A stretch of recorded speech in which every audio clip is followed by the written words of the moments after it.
Fala, turma, vamos lá para mais uma aula de língua portuguesa 1. E hoje nós vamos trabalhar especificamente, uma aula de leitura e de produção de texto, onde vai ter como destaque a produção de um texto, produção de uma redação.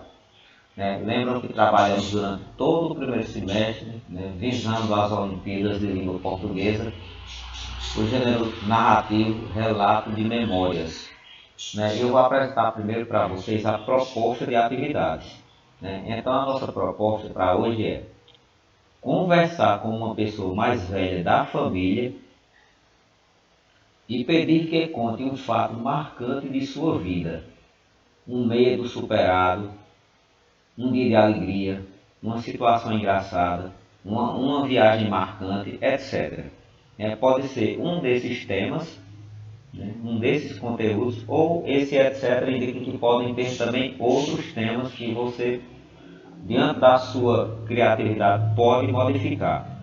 Então você escolha um tema, primeiramente um assunto, e converse com essa pessoa mais velha, e anote tudo o que ela falar para vocês, porque vocês lembram, anota tudo, todos os detalhes, e depois transcreve para o papel, criando uma produção de texto. E esse relato de memória deve ser feito em primeira pessoa. Como é em primeira pessoa? O narrador, a pessoa que conta é narrador e personagem, porque a pessoa conta fatos vivenciados por ela própria. Eu trouxe para vocês um modelo pronto de relato de memória, e que tem como título Sonhos Sem Significados. E observem aí esse relato de memórias, falando sobre uma década passada, de alguém. E veja que esse relato está em terceira pessoa. Por que eu resolvi colocá-lo em terceira pessoa? Para mostrar a vocês que essa não é a forma. Vocês vão colher e vão fazer em terceira pessoa, da forma como está esse texto. Depois que vocês fizerem, vocês passam para a primeira pessoa. Porque tem no começo, chegou à sala e sentou-se na cadeira pronta para começar a trabalhar. Vocês lembram que não é essa forma. Essa forma é a forma como vocês escolhem e depois passam para a primeira. E deve ser da seguinte forma. Cheguei à sala e sentei-me na cadeira pronto para começar a trabalhar. Peguei um tecido branco e senti sua textura com tanta tranquilidade, que comecei a lembrar de dos meus tempos de menina. Então, observe que esse texto está em terceira pessoa, e a forma correta é em primeira. Peguei esse texto apenas para mostrar para você e transcrever esse primeiro parágrafo, como eu fiz agora, colocando em primeira pessoa. Então, você vai fazer isso, vai conversar com alguém, escolher o tema, alguém da sua família, e vai colocar toda em terceira pessoa, do jeito que uma pessoa fez, no seu rascunho. E depois vai passar todo para a primeira, porque a forma correta do relato de memórias é todo em primeira pessoa. Então está aqui todo passo a passo, todas as características, todos os elementos. Lembrando que o relato de memórias é uma narração não ficcional, pois conta histórias verídicas de um sujeito.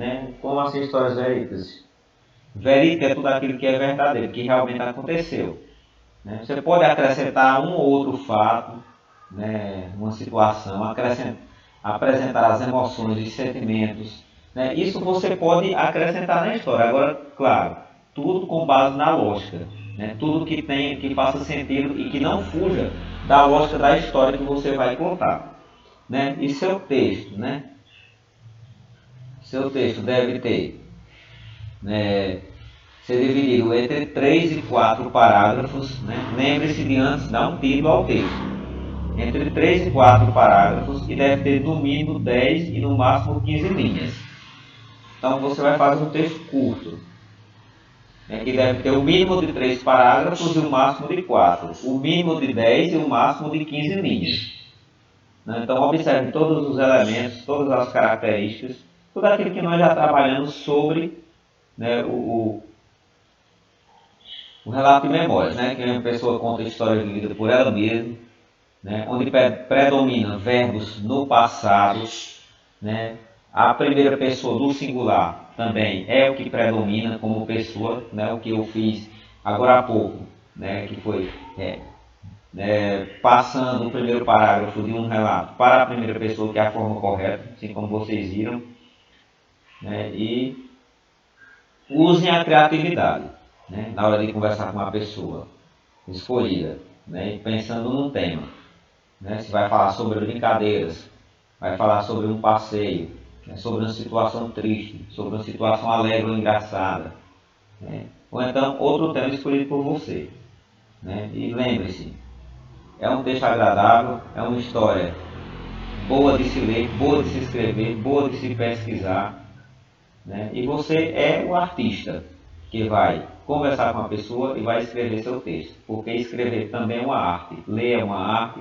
conversar é uma arte, que nós devemos fazer de forma planejada, de forma organizada, né, para que ela aconteça e cumpra a função.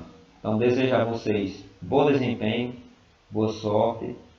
E se precisarem tirar dúvidas, se precisarem de ajuda, se precisarem, né, de acompanhamento durante esse processo dessa entrevista, né, dessa conversa e depois de transformá-lo em um relato de memórias, sabe que estou sempre à disposição.